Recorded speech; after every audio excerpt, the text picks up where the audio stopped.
seperti dikemukakan dalam audiensi kemarin, hakim-hakim kelas 2 nasibnya cukup mengenaskan. Seandainya dia harus memutuskan perkara-perkara besar dan keputusannya itu tidak disukai, tentu ancaman secara fisik dan psikologis akan dihadirkan kepada para hakim. Saya melihat kehadiran Pak Prabowo di DPR dalam mendengar aspirasi para hakim ini sebagai rute awal untuk meyakinkan publik bahwa Pak Prabowo itu punya komitmen kuat dalam melakukan perbaikan Indonesia ke depan.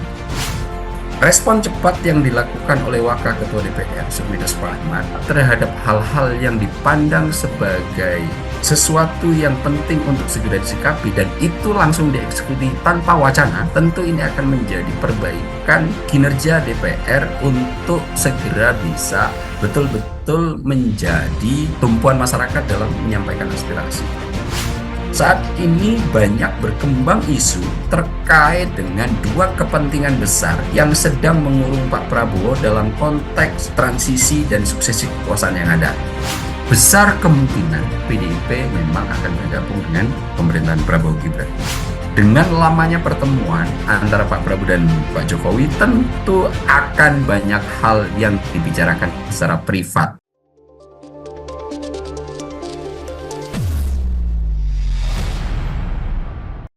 Selamat malam pemirsa, cuti bersama para hakim di seluruh Indonesia ini masih menjadi bahan perbincangan publik, di mana pada beberapa waktu lalu pimpinan DPR yang dipimpin oleh Wakil Ketua DPR Sufmi Dasko Ahmad ini melakukan audiensi untuk mendengarkan keluhan berbagai tuntutan para hakim yang melakukan cuti bersama ini. Salah satu poinnya adalah mereka meminta perubahan terhadap peraturan pemerintah tahun 2012 nomor 94 tentang hak keuangan dan fasilitas hakim.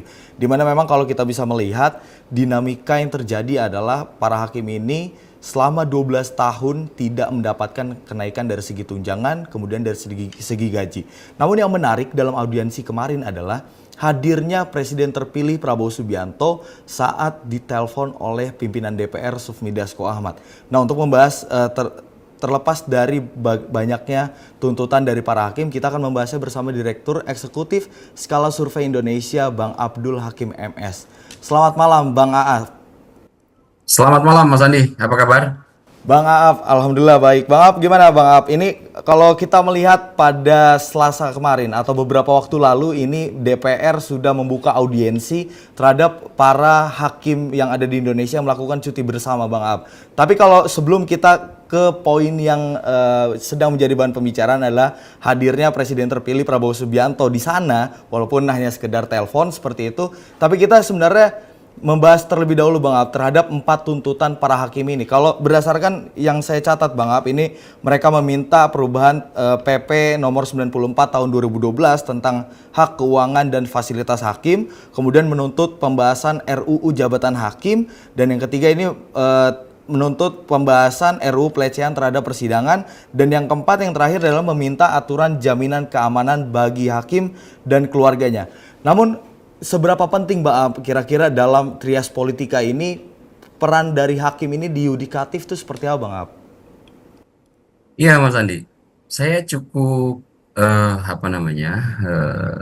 terkagum gitu ya ketika kemarin tiba-tiba eh, Wakil Ketua DPR Sufmi Dasko Ahmad dengan melakukan audiensi dengan para hakim untuk mendengarkan aspirasi dan tuntutan terhadap poin-poin yang sudah disebutkan Mas Andi tadi. Memang 4 poin tuntutan dari para hakim, untuk salah satunya adalah ada jaminan keamanan, kemudian adanya fasilitas untuk bisa menunjang kinerjanya terhadap content of court atau pelecehan di persidangan dan lain-lainnya. Sebetulnya saya cukup bisa memahami kenapa kemudian pimpinan DPR dalam hal ini diwakili oleh Wakil Ketua DPR Sufmi Dasko Ahmad dan Pak Prabowo begitu serius untuk bisa menanggapi aspirasi dari para hakim ini. Kenapa saya bisa memahami itu?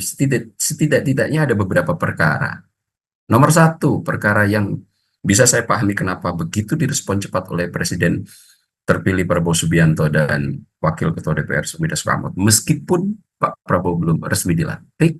Nomor satu, Dalam ranah kelembagaan negara, sebagaimana Mas Andi tadi sudah sebutkan, ada trias politika di mana ada legislatif, ada eksekutif. Satu lembaga lain yang sangat penting juga adalah yudikatif.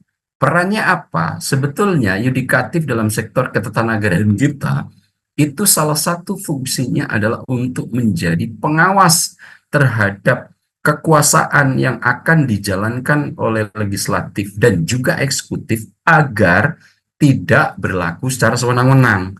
Ini fungsi utamanya dari lembaga yudikatif. Nah, di lembaga yudikatif, Mas Andi, poros sentral peradilan ada di para hakim. Kenapa? Karena para hakim ini itu punya tugas yang sangat khas.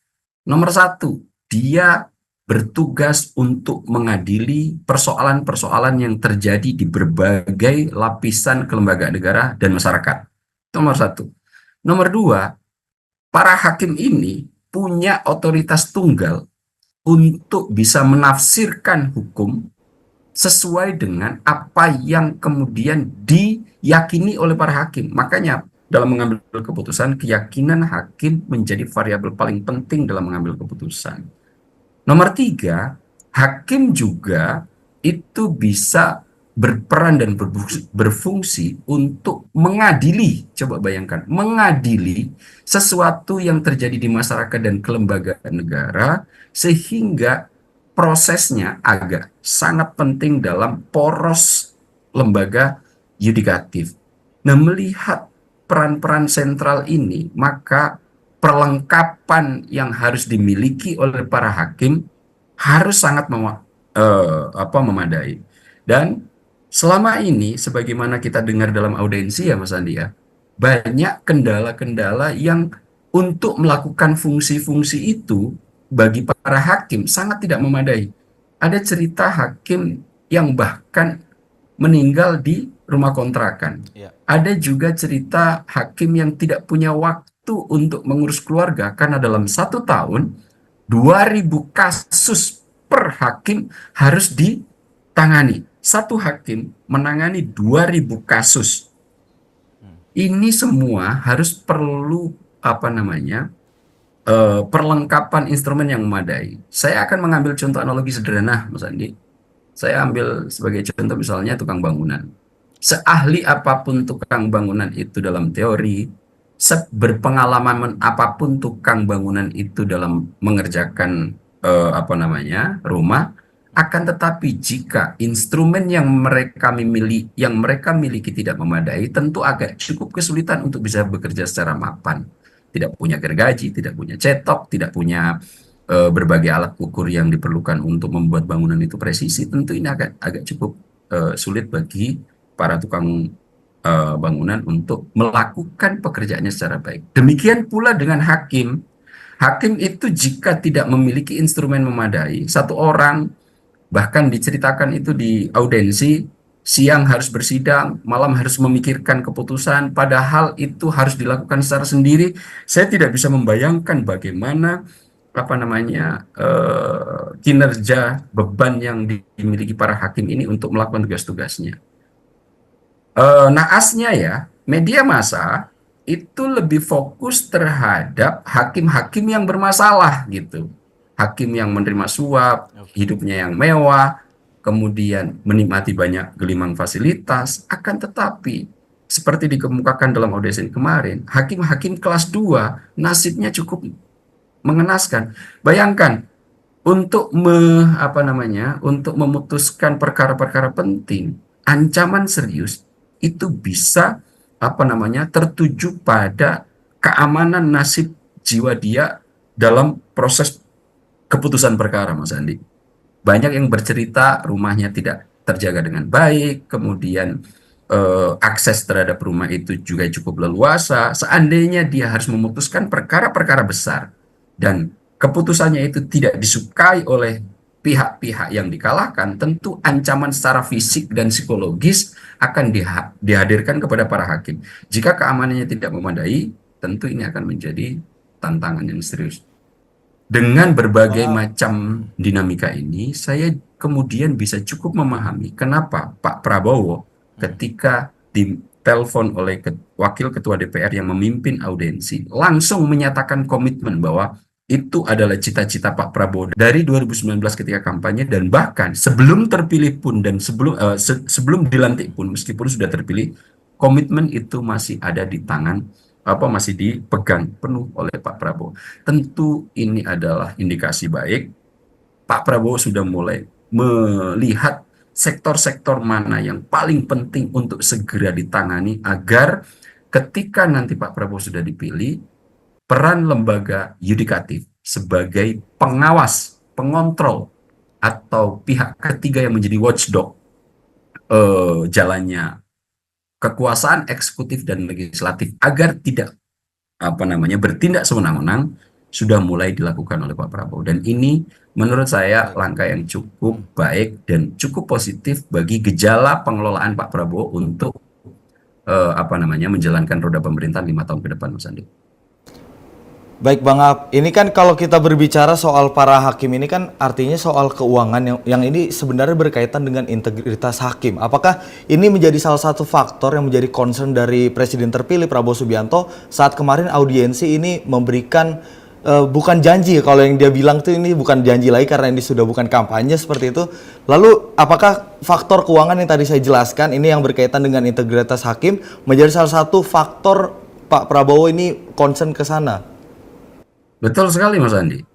Salah satu variabel penting kenapa integritas hakim saat ini masih banyak menjadi catatan miring berbagai macam pihak, karena hakim dalam mengambil keputusan terkadang masih banyak diintervensi bagi mereka yang berperkara dan memiliki akses sumber daya material yang berlebihan.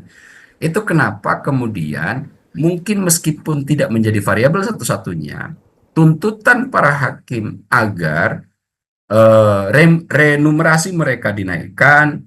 Kita tahu Mas Andi tadi sebut dalam 12 tahun belum pernah terjadi penyesuaian terhadap gaji hakim, misalnya beda sama PNS yang tiap sekian tahun naik berapa persen, itu kemudian belum terjadi di hakim yang menjadi poros sentral sektor lembaga yudikatif di peradilan. Nah, ini tentu Pak Prabowo memahami betul. Kalau yang saya dengarkan dari pernyataan kemarin dari sambungan telepon itu, agar salah satu variabel untuk terus menjaga hakim memiliki independensi yang cukup tinggi, maka fasilitas keuangan tentu harus dimapankan. Agar apa? Hakim-hakim ini tidak lagi kemudian tergoda terhadap iming-iming pihak-pihak yang berperkara agar keputusannya bisa diintervensi secara lebih jauh. Tentu komitmen Pak Prabowo yang saya dengar sendiri juga telah berkomitmen penuh meskipun ini bukan kampanye.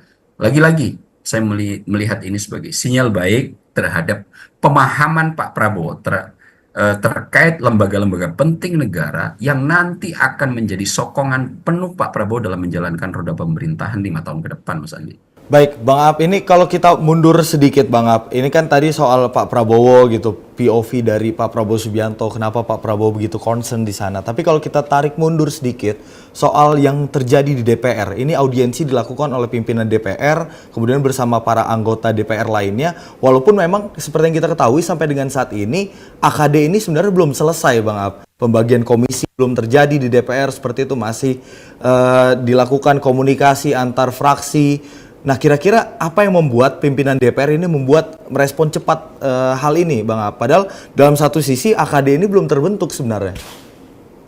Itu juga menjadi poin penting positif lainnya terkait penyelenggaraan negara ke depan. DPR kita tahu punya citra yang tidak begitu memadai dan tidak begitu baik di kalangan publik.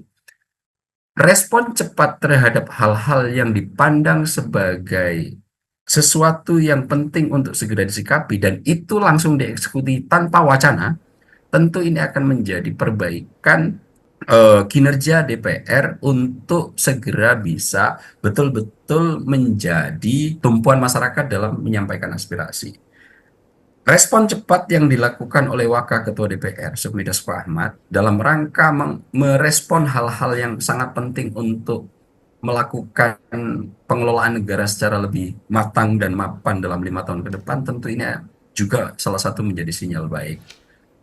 Apalagi selain apa namanya menerima audiensi ini, saya mendengar ada rencana untuk DPR membuat satu lembaga lagi sebagai tempat untuk mengagregasi artikulasi secara faktual, yaitu Badan Penyerapan Aspirasi, yang itu nanti juga akan menjadi salah satu alat kelengkapan DPR yang baru. Mereka akan terus menyerap apa namanya aspirasi yang hadir dari berbagai kalangan, mahasiswa, buruh, guru dan lain-lainnya, yang selama ini memang agak terasa cukup dinihilkan dan tidak mendapatkan perhatian penuh dari DPR.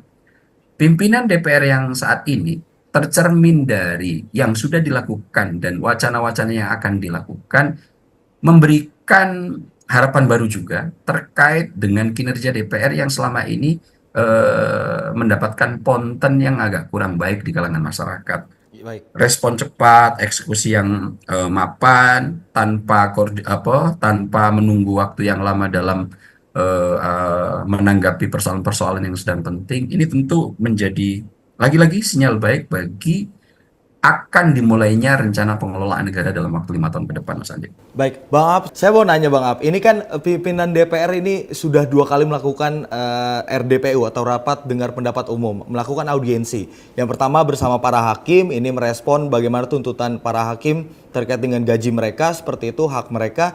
Yang kedua, kemarin saja baru dilakukan audiensi bersama para pegiat atau soal motor listrik di Indonesia. Yeah. Apakah kalau misalkan ini sudah 2 kali dua audiensi ini dipimpin oleh pimpinan DPR Dasko seperti itu ya?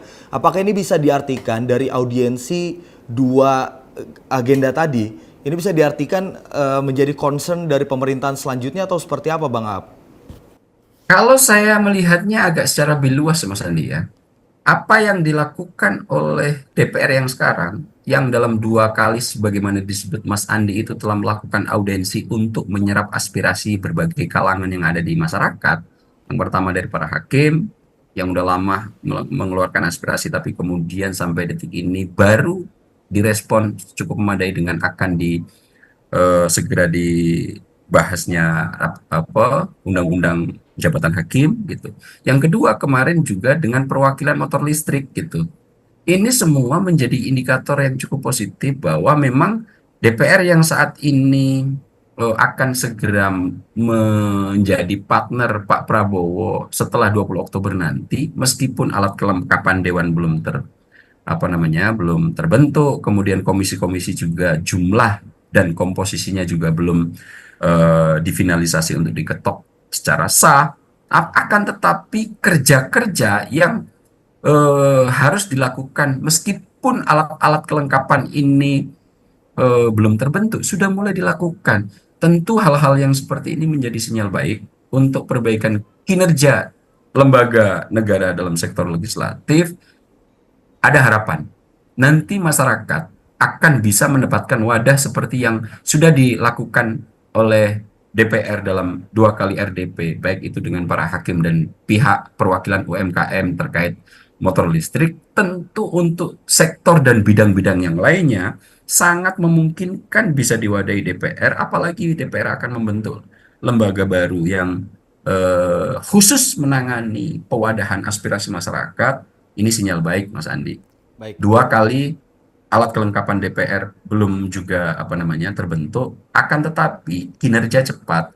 Awal-awal fase ini menjadi fase untuk lebih memberikan harapan aspirasi-aspirasi masyarakat di sektor yang lain bisa segera dieksekusi dan diwadahi DPR dalam konteks regulasi. Baik Bang Ab, ini obrolan kita soal seputar bagaimana audiensi yang dilakukan oleh pimpinan DPR atau DPR secara keseluruhan seperti itu semakin panjang. Tapi kalau kita nanti melihat bagaimana kehadiran dari Presiden terpilih Prabowo Subianto saat audiensi bersama para hakim, apakah ini bisa dimaksudkan sebagai langkah untuk melakukan transisi kekuasaan secara halus Bang Ab? Ya, saya melihat kehadiran Pak Prabowo di DPR dalam mendengar aspirasi para hakim ini sebagai rute awal untuk meyakinkan publik bahwa Pak Prabowo itu punya komitmen kuat dalam melakukan perbaikan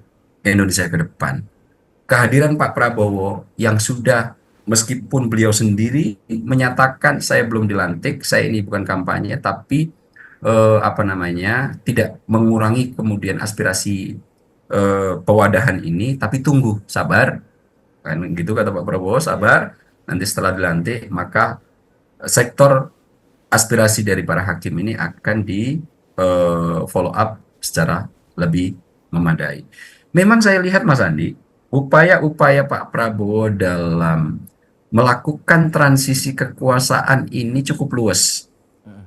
Saya agak melihatnya cukup berbeda jika diperbandingkan dengan upaya atau transisi kekuasaan di Indonesia presiden-presiden sebelumnya, ketika sebelum Pak Jokowi mengajak Pak Prabowo hadir di apa Pemerintahan, namanya kabinet. Kabinet Indonesia Maju.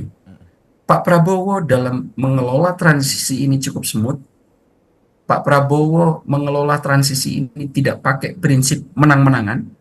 Saya menang, maka kemudian saya akan mengambil semua proporsi apa namanya jabatan-jabatan politik yang ada. Akan tetapi Pak Prabowo melakukan pendekatan kolaborasi dalam konteks penyusunan kabinet misalnya, agar transisi kekuasaan ini bisa smooth terjadi dan tidak ada turbulensi yang memadai begitu. Saya ambil contoh misalnya, saat ini banyak berkembang isu terkait dengan dua kepentingan besar yang sedang mengurung Pak Prabowo dalam konteks transisi dan suksesi kekuasaan yang ada.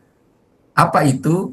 Di satu sisi, kita tahu bahwa saat ini hubungan antara Presiden Jokowi dengan Ketua Umum PDIP Megawati Soekarno Putri kurang begitu harmonis. Pak Prabowo terhimpit di tengah-tengah antara dua kepentingan besar ini. Dan apa yang dilakukan Pak Prabowo? Pak Prabowo, disinilah saya melihat ada perbedaan cukup serius transisi yang dilakukan oleh Pak Prabowo dalam mengelola dua kepentingan yang ada. Kita cukup tahu dan beredar banyak di media santer bahwa PDI Perjuangan akan bergabung mendukung Pak Prabowo di pemerintahan 5 tahun ke depan. Isunya juga hal ini di sisi yang lain ditolak Pak Jokowi, meskipun konfirmasi dari pihak-pihak di sekitar Pak Prabowo belum tidak mengiyakan dan juga tidak menolak. Dua ini kemudian dikelola Pak Prabowo cukup memadai untuk saling menjaga perasaan masing-masing. Misalnya sampai detik ini terkait dengan isu bergabungnya PDIP terhadap pemerintahan Pak Prabowo dan Partai Gerindra serta orang-orang penting yang ada di sekelilingnya belum secara resmi mengakui bahwa itu akan dilakukan. Kenapa ini terjadi? Saya melihat ini sebagai upaya Pak Prabowo untuk menjaga perasaan dari Pak Jokowi sebagai sosok yang memiliki kontribusi besar terhadap terpilihnya Pak Prabowo. Demikian halnya juga ketika Pak Prabowo ingin mewadahi apa namanya kepentingan Pak Jokowi. Kita tahu dalam sehari yang lalu Pak Prabowo bertemu dengan Pak Jokowi hampir 2 jam membicarakan banyak apa namanya hal, dan pertemuan itu kemudian kita tahu bersama karena diunggah oleh Presiden Joko Widodo. Tentu ketika pertemuan ini terjadi, seandainya Pak Prabowo tidak ingin menjaga perasaan Bu Megawati, maka Pak Prabowo yang akan mensiarkan dan Partai Gerindra yang akan mensiarkan itu. Tentu dengan Pak Prabowo yang tetap mewadahi apa namanya kepentingan Pak Jokowi dengan turut terus mendengarkan masukan-masukan yang diberikan Pak Jokowi, itu dilakukan Pak Prabowo dengan tanpa harus menyinggung perasaan Bu Megawati. Dengan apa upayanya? Tidak mensiarkan itu dari pihak Pak Prabowo dan sekeliling orang-orang Pak Prabowo. Tentu pengelolaan ini akan membuat transisi apa namanya yang akan berlangsung menjadi relatif lebih smooth. Pak Prabowo tidak menang-menangan. Pihak-pihak yang punya kepentingan besar yang saat ini menjadi sentral, yaitu Presiden Joko Widodo dan Ketua Umum PDIP Megawati Soekarno Putri, diselesaikan Pak Prabowo dengan cara dialog. Baik. Tentu ini cukup menjanjikan. Pak Prabowo tidak mengambil keputusan sepihak, semua sektor-sektor yang berkepentingan diajak diskusi, dan kemudian dalam penyusunannya Pak Prabowo dan orang-orang sekeliling Partai Gerindra, misalnya dari Sekjen Partai Gerindra Pak Ahmad Muzani, kemudian dari Profesor Sukmi Dasko Ahmad, mengatakan besar kemungkinan memang, terutama Pak Muzani, PDIP akan bergabung dengan eh, Pak Prabowo. Meskipun demikian, itu masih tidak dilakukan secara ofisial. Saya melihat ini semua sebagai upaya untuk tetap menjaga perasaannya Pak Jokowi. Baik. Nah, pengelolaan-pengelolaan yang seperti ini, maka saya akan melihatnya sebagai sebuah upaya yang cukup baik dari Pak Prabowo. Upaya kolaborasi ingin dilakukan dalam rangka menjemput transisi kekuasaan yang sedang berlangsung. Pengumuman kabinet yang awalnya 15 Oktober akan dilakukan, ternyata sudah dikonfirmasi akan diumumkan tanggal 21 Oktober setelah Pak Prabowo dilantik menjadi presiden. Tentu ini semua dilakukan oleh Pak Prabowo dalam pengelolaan agar transisi kekuasaan bisa berjalan dengan damai, bisa berjalan tidak berdarah-darah, karena itu penting untuk menjaga stabilitas politik nasional. Bang Ab sempat menyebut kalau bagaimana Prabowo menjaga perasaan dari kedua belah pihak yang sebenarnya hubungannya tidak baik-baik saja. Tapi sebelum kita perdalam di bagian sana, Bang Ab, sebenarnya seberapa penting sih cara untuk transisi pemerintahan ini, Bang Ab? Iya, transisi kekuasaan itu eh, harus banyak cara untuk transisi kekuasaan. Kenapa demokrasi muncul? Agar transisi kekuasaan itu tidak dilakukan lagi secara berdarah-darah. Kita tahu di negara-negara tetangga kita, di era modern ini, transisi kekuasaan banyak dilakukan dengan banjir darah yang luar biasa banyak. Myanmar misalnya kita lihat sebagai salah satu contohnya. Junta militer yang kemudian mengkudeta pemerintahan resmi di Myanmar telah mengakibatkan banyak nyawa bergelimpangan dan banjir darah di mana-mana. Tentu kekuasaan dengan transisi yang demikian tidak diharapkan di Indonesia. Transisi kekuasaan itu harus dilakukan secara tertib, secara beradab. Itulah kemudian sistem demokrasi muncul, salah satunya adalah untuk memberikan batas terhadap kekuasaan, dan ketika batas kekuasaan itu sudah berakhir, transisi penguasa lama terhadap penguasa baru harus dilakukan secara beradab, tertib, dan teratur. Ini yang kemudian penting kenapa transisi kekuasaan dilakukan secara damai, agar perpindahan kewenangan politik dari penguasa lama dan penguasa baru ini tidak mengakibatkan banjir darah, kegaduhan politik, dan instabilitas politik nasional, Mas Andi. Itu kenapa upaya untuk agar transisi bisa dilakukan secara damai, tertib, dan beradab, tidak keluar dari koridor batas kekuasaan yang sudah diatur di dalam undang-undang, sangat penting untuk dilakukan. Agar apa? Stabilitas politik nasional bisa tetap dijaga, pembangunan yang sedang diprogramkan bisa segera dieksekusi, dan tidak terlalu banyak gaduh politik yang membuat kehidupan bangsa dan negara menjadi keruh. Bang Ab, ini kan Pak Prabowo ini merupakan adalah politisi yang cukup senior bisa dibilang. Kemudian juga bisa kita nilai sebagai pemimpin yang mengerti geopolitik, paham geopolitik seperti itu. Kalau yang tadi Bang Ab bilang ada beberapa negara yang peralihan kekuasaannya melalui darah seperti itu. Apakah dari pengalaman politik dari Prabowo Subianto ini menjadi salah satu faktor yang membuat Prabowo ini mampu melakukan upaya transisi pemerintahan secara damai dan halus seperti yang Bang Ab bilang tadi? Saya meyakini bahwa pengalaman Pak Prabowo ini tidak kaleng-kaleng, Mas Andi. Semua hal yang dilampaui Pak Prabowo ini sudah pernah bergabung dengan penguasa paling lama di Indonesia, Orde Baru. Kemudian dengan dinamika politik yang ada sempat tersingkir dari Indonesia. Kemudian Pak Prabowo kembali lagi ke Indonesia dengan membentuk partai politik, yaitu Partai Gerindra pada 2008. Sejak itu kemudian Pak Prabowo betul-betul punya cita-cita untuk memperbaiki bangsa ini. 4 kali berkompetisi untuk pemilihan presiden. Pertama menjadi wakil presiden Bu Megawati. 3 kali tampil untuk mencoba berkontestasi di sektor calon presiden. Dua di antaranya belum bisa mengalahkan lawan-lawannya, tapi untuk 2024 Pak Prabowo akhirnya cita-cita itu bisa diwujudkan dengan terpilih sebagai Presiden Republik Indonesia.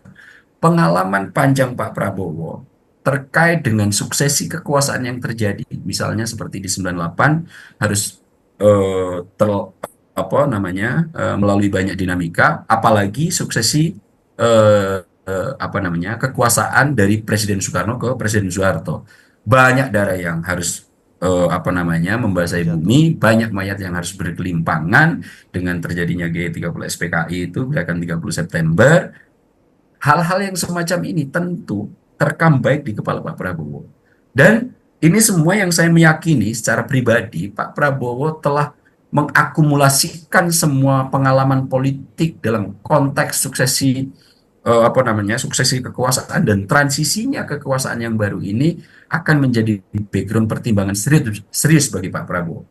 Pengalaman yang mumpuni dan cukup panjang, punya pengalaman berada di pucuk kekuasaan, terlempar, kembali berjuang dari bawah untuk kembali lagi ke pucuk kekuasaan, dan saat ini Pak Prabowo berhasil merengkuhnya, tentu ini akan dikelola secara lebih matang oleh Pak Prabowo. Upaya Pak Prabowo sekarang mengelola itu untuk agar bisa transisi ini berjalan secara baik, saya melihatnya tidak lepas dari pengalaman panjang yang dimiliki oleh Pak Prabowo dalam konteks politik nasional. Pak Prabowo ini adalah intelektual, bacaannya cukup luas, kemampuan daya jelajah geopolitik secara internasional juga cukup mapan. Tentu daya jelajah seperti yang dimiliki oleh Pak Prabowo ini akan memberikan pertimbangan-pertimbangan baik dan menarik untuk pengambilan proses keputusan yang akan Pak Prabowo eksekusi. Terlihat di awal-awal sebelum dilantik pun beliau sudah hadir. Salah satunya adalah yang bisa kita lihat dalam penyerapan aspirasi dari sektor para hakim. Jadi pengalaman Pak Prabowo saya yakin menjadi modal cukup luar biasa dalam pengelolaan pemerintahan dalam 5 tahun ke depan, Mas Andi. Baik, maaf, kita nanti akan membahas lebih lanjut lagi terkait dengan bagaimana transisi pemerintahan ke depan. Dan yang tadi sudah kita bahas sebenarnya sedikit soal bagaimana peran dari Prabowo Subianto membatasi antara dua kubu yang sebenarnya saat ini masih berseberangan, antara Presiden Jokowi dengan Ketua Umum PD Perjuangan Megawati Soekarno Putri. Bang Ab, ini bagaimana Bang Ab? Kalau tadi kita sempat saya jelaskan bagaimana peran Prabowo ini berada di tengah dua pusaran besar antara Jokowi dan Megawati Soekarno Putri.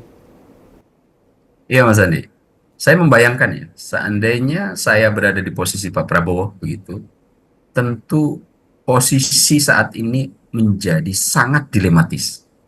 Saya harus memilih ke sektor mana, menjadikan pertimbangan-pertimbangan yang tidak mudah. Akan tetapi, tetap saja sebagai seseorang yang harus mengambil keputusan demi kebaikan bangsa dan negara, tentu pilihan-pilihan akan tetap harus diputuskan. Dan kalau seandainya saya melihat sampai detik ini Pak Prabowo masih cukup berhasil menurut hemat saya ya dalam proses pengelolaan di tengah himpitan dua kepentingan yang cukup besar dalam sektor politik Indonesia. Dan itu sangat berkaitan erat dengan Pak Prabowo secara pribadi untuk mengambil keputusan. Kita tahu, sebagaimana Mas Andi disebutkan, Pak Jokowi adalah sosok yang begitu berjasa dalam konteks terpilihnya Pak Prabowo di Pilpres kemarin. Bu Mega, meskipun ini rival utama ketika Pilpres kemarin, saat ini punya keinginan dan hasrat untuk berkontribusi di pemerintahan atau di dalam lingkar kekuasaan berdasarkan pengalaman 10 tahun terakhir yang sudah dilampaui oleh PDIP. Akan tetapi dua kekuatan besar ini kemudian saling tidak harmonis antara satu dengan yang lain. Sementara Pak Prabowo harus tetap berdiri di tengah untuk bisa mewadahi dua kekuatan besar ini. Akan tetapi saya melihat sejauh ini Pak Prabowo masih cukup berhasil, Mas Andi, dalam pengelolaan itu. Pak Prabowo selalu mewadahi masukan, kemudian nasihat, dan saya dengar juga nama-nama menteri yang saat ini dinilai berkinerja baik dan itu sudah di statement orang-orang penting sekeliling Pak Prabowo akan tetap dipertahankan di kabinet mendatang, ini sebagai bentuk pewadahan terhadap kepentingan Pak Jokowi. Di sisi lain, meskipun hasrat untuk bisa merangkul PDIP dan sepertinya sinyal kuat itu sudah mengemuka jika kita membaca apa namanya fakta-fakta politik yang sudah mengemuka baik itu di media, gesturnya, pernyataan orang-orang sekeliling Pak Prabowo, akan tetapi sampai detik ini Pak Prabowo dan Partai Gerindra serta orang-orang penting di sekeliling Pak Prabowo tidak dan belum mengumumkan itu secara resmi. Tentu ini menjadi langkah brilian menurut saya agar kepentingan dua kekuatan besar ini tidak berbenturan di publik secara lebih vulgar. Dan ini tentu menjadi poin penting saya lihat dari pengelolaan Pak Prabowo yang sebetulnya backgroundnya adalah militer, terkesan tegas, dulu sebelum bergabung dengan Pak Jokowi terkesan meledak-ledak, akan tetapi sejak bergabungnya Pak Prabowo dengan Pak Jokowi, saya melihat dalam konteks pengelolaan politiknya sudah mulai semakin lembut, tidak membara dan meledak-ledak seperti dulu, kemudian background militernya sudah mulai agak menurun, mulai sedikit demi sedikit lebih mementingkan apa namanya pendekatan dialog, mendengarkan, kemudian mengumpulkan aspirasi di sektor-sektor kepentingan yang sedang berselisih. Tentu ini menjadi salah satu langkah baik Pak Prabowo dalam melakukan proses transisi ini, dan sejauh ini menurut hemat saya, Mas Andi, sudah bisa dilakukan oleh Pak Prabowo secara jauh lebih baik. Baik, Bang Ab, ini kalau mencermati soal pertemuan dari Presiden Joko Widodo dengan Presiden terpilih Prabowo Subianto pada beberapa waktu lalu di pelataran Senayan GBK, ini kalau mencermatinya bagaimana Bang Ab? Kita mulai dari awal dulu ya, soal postingan Instagram. Ini kan yang memposting adalah Presiden Joko Widodo seperti itu, bukan dari pihak Partai Gerindra ataupun dari Instagram milik pribadi Prabowo Subianto seperti itu. Apakah ini ada semacam Presiden Jokowi ini ingin menunjukkan bahwa ini Presiden terpilih Prabowo Subianto masih berada di pihaknya, walaupun memang isu yang sedang berkembang adalah bagaimana sebelum pelantikan Prabowo dan Megawati ini bertemu, Bang Ab. Tanggapannya bagaimana? Nah, gimmick-gimmick semacam ini sebetulnya, Mas Andi, yang diperlukan pengelolaan khusus dari Pak Prabowo. Kita tahu sehari yang lalu atau 2 hari yang lalu, bahkan Pak Jokowi itu sempat keceplosan tidak akan menghadiri acara pelantikan Pak Prabowo di parlemen. Oke. Baru nanti Pak Jokowi akan menerima Pak Prabowo setelah pelantikan di istana untuk serah terima jabatan sebagai penghuni lama, akan menerima penghuni baru. Meskipun pernyataan Pak Jokowi ini segera diluruskan oleh Pak Pratikno bahwa Pak Jokowi akan segera dipastikan akan hadir dalam acara pelantikan di parlemen. Mungkin salah satu variabel bertemunya Pak Jokowi dengan Pak Prabowo itu dalam konteks meluruskan itu, kemudian membahas kabinet, kemudian yang lain-lain. Nah, sebagaimana diungkap oleh Mas Andi, ini kemudian diketahui oleh halayak ramai melalui postingan Pak Jokowi. Mungkin asumsi kita bahwa salah satu yang dilakukan Pak Jokowi ini ingin mensiratkan bahwa saat ini Pak Prabowo masih firm dengan saya sebagai sosok yang begitu berkontribusi terhadap terpilihnya Pak Prabowo. Kemudian akan tetapi Pak Prabowo kemudian dan pihak-pihak Partai Gerindra tidak merespon itu secara berlebihan. Semuanya menjawab secara normatif bahwa pertemuan Pak Prabowo dengan Pak Jokowi ini sudah rutin dilakukan sebagaimana dikemukakan oleh Ketua Harian Partai Gerindra Profesor Sufmi Dasko Ahmad. Beliau mengatakan bahwa secara inti belum tahu persis apa isinya, akan tetapi sebetulnya Pak Prabowo dengan Pak Jokowi sebagai presiden dan pembantunya sebagai Menteri Pertahanan itu memang kerap kali untuk berdiskusi dan memusyawarahkan banyak hal. Tentu jawaban-jawaban ini tidak akan mempertegas konfrontasi, akan tetapi kemudian di sisi yang lain, di sektor PDIP sampai detik ini belum ada pernyataan secara ofisial atau secara resmi yang apa namanya menunjukkan bahwa PDIP betul-betul akan bergabung dengan pemerintahan. Meskipun bendara PDIP, yaitu Pak Loli Kambe, sebetulnya kerjasama PDIP dengan pemerintahan Pak Prabowo sudah dilakukan saat terpilihnya Puan Maharani sebagai Ketua DPR. Sebetulnya sinyal-sinyal ini sudah cukup bisa kita jadikan rujukan bahwa besar kemungkinan PDIP memang akan bergabung dengan pemerintahan Pak Prabowo Gibran. Akan tetapi yang saya lihat sebagai titik poin sentral adalah pengelolaan Pak Prabowo dan tim agak cukup baik karena saat ini pernyataan semua terkait situasi politik tersentral hanya kepada 3 orang. Satu, Pak Prabowo sendiri, kedua adalah Ketua Harian Partai Gerindra Sufmi Dasko Ahmad, dan yang ketiga adalah Sekjen Partai Gerindra Pak Ahmad Muzani. Dengan pengelolaan yang cukup tersentral agar tidak mengakibatkan situasi dan apa namanya terselip lidah dalam memberikan keterangan, tentu ini saya melihat sebagai upaya pengelolaan agar transisi mendekati 20 Oktober ini bisa berjalan dengan semua. Baik, Tentu Bang Ab. ini yang akan menjadi, ya. Bang Ab, tadi kan Bang Ab bilang kalau ada pejabat teras dari Partai Gerindra ini yang jawabannya cukup normatif, ini untuk menjaga suasana dari bagaimana menjelang pelantikan di 20 Oktober seperti itu ya. Tapi kalau misalkan kita mencermati Bang Ab, apakah dalam pertemuan Presiden Jokowi dengan Presiden terpilih Prabowo Subianto ini apakah ada membahas soal bagaimana rencana pertemuan antara Prabowo dengan Prabowo dengan Megawati seperti itu Bang Ab? Sejauh ini saya tidak bisa dan tidak tahu apakah itu dibicarakan karena kita ini hanya melihat dari jauh, gitu, melihat dari pojok, dan sampai detik ini belum ada pernyataan resmi dari pihak-pihak yang bisa kita rujukan sebagai pusat informasi yang valid yang mengeluarkan tentang itu. Maka apakah kalau secara asumtif kita akan apa namanya mengatakan ada pembicaraan itu, mungkin ada, mungkin tidak.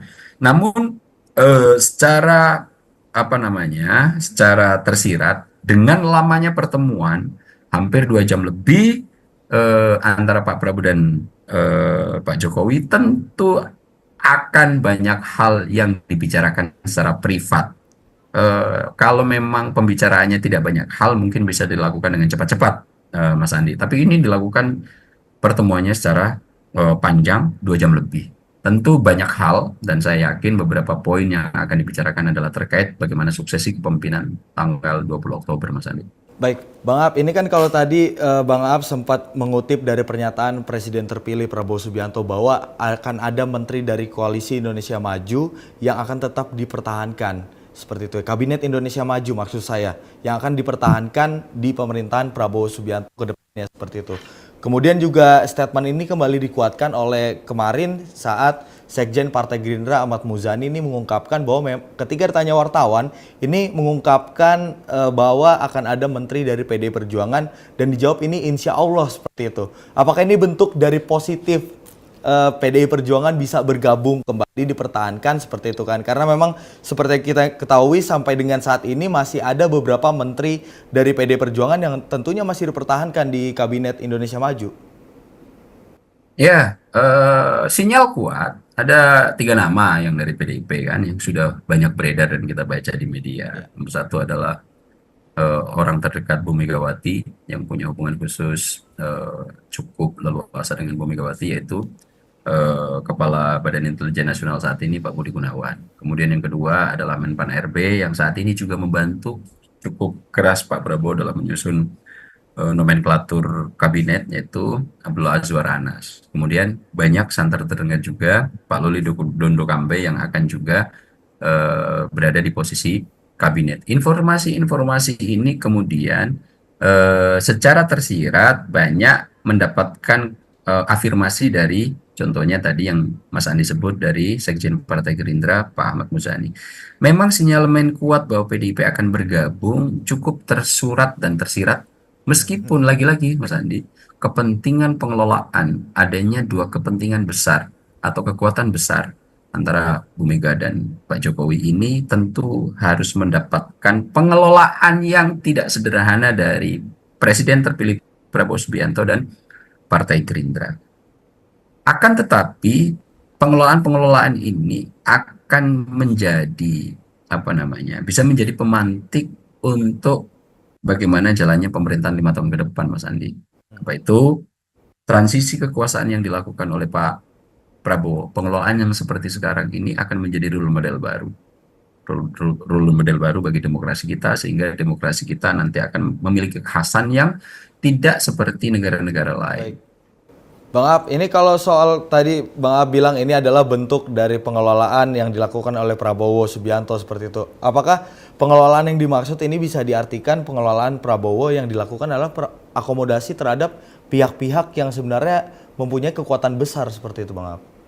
Betul, Mas Andi. Kecenderungan Pak Prabowo dalam rangka melakukan kolaborasi, akomodasi, merangkul semua kekuatan politik yang ada, meskipun bahkan kekuatan politik itu berasal dari rival, ini adalah upaya yang sudah menjadi tren demokrasi kita sejak 2019, Mas Andi. Kita tahu waktu itu Pak Prabowo dengan Pak Jokowi adalah rival keras, sempat menimbulkan polarisasi sangat luar biasa di masyarakat. Rakyat terbelah menjadi dua, menjadi dikotomi besar antara pro Pak Jokowi, pro Pak Prabowo. Bahkan benturan antara kelompok masyarakat yang terpolar ini sampai harus banyak menimbulkan friksi yang sampai ke titik terendah agen sosial, yaitu keluarga. Tentu ini menjadi apa namanya, menjadi tren yang tidak cukup bagus terkait Indonesia yang memiliki akar budaya tepos liro dan rukun sebagai tumpuan utama untuk pengelolaan masyarakat. Nah, apa yang dilakukan oleh Pak Prabowo ini agak cukup berbeda, dan itu dimulai sejak Pak Prabowo bergabung di pemerintahan, meskipun rival, itu masih dirangkul oleh Pak Jokowi untuk bisa membangun apa namanya, negara secara bersama-sama, dan terbukti 5 tahun ini stabilitas politik kita cukup mapan, sehingga pemerintah bisa cukup leluasa mengeksekusi semua program yang dimaksudkan atau disinyalir menjadi apa namanya, menjadi sesuatu yang baik bagi Indonesia untuk segera dilakukan. Contoh paling sederhananya IKN, Mas Andi. IKN itu bisa tereksekusi karena adanya stabilitas politik nasional yang cukup baik. Seandainya tidak ada stabilitas politik nasional, program-program seperti IKN agak cukup sulit untuk bisa tereksekusi. Nah, di saat ini sepertinya Pak Prabowo memiliki kecenderungan dengan pendekatan yang sama untuk melakukan regulasi pemerintahan 5 tahun ke depan. Pak Prabowo mencoba untuk akomodatif terhadap kekuatan-kekuatan politik yang ada, bahkan seandainya pun itu datang dari rival seperti PDIP Perjuangan yang menjadi kompetitor dalam Pilpres 2024 kemarin. Dan rute ini sepertinya yang saya lihat akan dipilih Pak Prabowo, merangkul semua kekuatan politik yang ada, mencoba untuk partai politik berkursi di parlemen berada di belakang Pak Prabowo, meskipun kemudian ini menimbulkan kritik tidak hadirnya oposisi. Akan tetapi lagi-lagi ini adalah rute baru yang disusun sejak 2019 dan ini akan terulang di 2024 ini. Dan kalau saya secara pribadi, ini menjadi rute khas dan cukup baik kalau melihat akar, kultur, dan kebutuhan masyarakat Indonesia, Mas Andi. Baik, Bang Ab, terakhir Bang Ab, sebelum kita mengakhiri sorotan utama pada malam hari ini. Terkait dengan role model demokrasi, tadi Bang Ab sempat menyinggung soal hal tersebut. Sebenarnya role model demokrasi Indonesia ini apa sebenarnya yang paling ideal Bang Ab? Kalau mencermati dari 10 tahun Presiden Joko Widodo, kemudian juga kembali nanti akan melakukan transisi terhadap pemerintahan Prabowo Subianto dan Gibran Rakabuming Raka, sebenarnya role model demokrasi Indonesia ini yang ideal itu seperti apa Bang Ab? Secara pribadi Mas Andi, saya ini orang yang sangat percaya bahwa tidak ada sistem tunggal yang itu kemudian kompatibel untuk dijalankan di setiap negara yang ada. Saya ambil contoh misalnya sistem demokrasi. Sistem demokrasi itu tidak akan ada rute tunggal yang kemudian itu kompatibel secara menyeluruh ketika diterapkan di negara yang lain. Nah, demokrasi itu banyak variasinya. Dan karena kita ini memiliki kekhasan masing-masing di masing-masing negara, maka rute demokrasi harus dicari kesesuaian yang kemudian itu betul-betul pas untuk diterapkan di negara tersebut. Seperti juga yang dilakukan di Indonesia. Saya ini termasuk orang yang sangat percaya dan sangat tidak mendewakan satu sistem yang kemudian itu harus dilakukan secara penuh dan seperti yang sedang dilakukan. Sistem bisa kita rubah asal itu nanti bisa memberikan tujuan utama dari negara mencerdaskan dan mensejahterakan masyarakat secara umum. Demokrasi kita tidak harus melulu kemudian mencontek sistem demokrasi-demokrasi dengan yang lain. Secara makro bisa kita ambil eksekutif, yudikatif, legislatif, proses trias politika, kemudian dengan lembaga-lembaga lain yang menyokong, ada KPK, ada Ombudsman, ada lembaga HAM, dan lain-lain. Itu penting untuk tetap kita jalankan. Akan tetapi dalam proses pengelolaannya, kekhasan dari culture Indonesia atau culture Timur adalah kerjasama, rukun, kemudian tepos liro. Itu adalah akar budaya dari Indonesia. Kemudian ini kalau seandainya culture yang dibangun dalam dua transisi pemerintahan terakhir ini, saya lihat ini betul-betul menjadi khas dan telah membuktikan bahwa agaknya ini cukup cocok bagi Indonesia. Nomor satu, selama 5 tahun kemarin stabilitas politik bisa tercipta dengan cukup mapan. Kenapa? Karena kompetitor untuk pemilihan pilpres berhasil diajak gabung masuk ke pemerintahan. Nomor dua, di 2024 ini sistem yang sama sepertinya hampir pasti akan dilakukan lagi oleh Pak Prabowo Subianto. 8 parpol berkursi di parlemen akan diajak bergabung dan tentu ini akan menjadi sinyal yang cukup baik.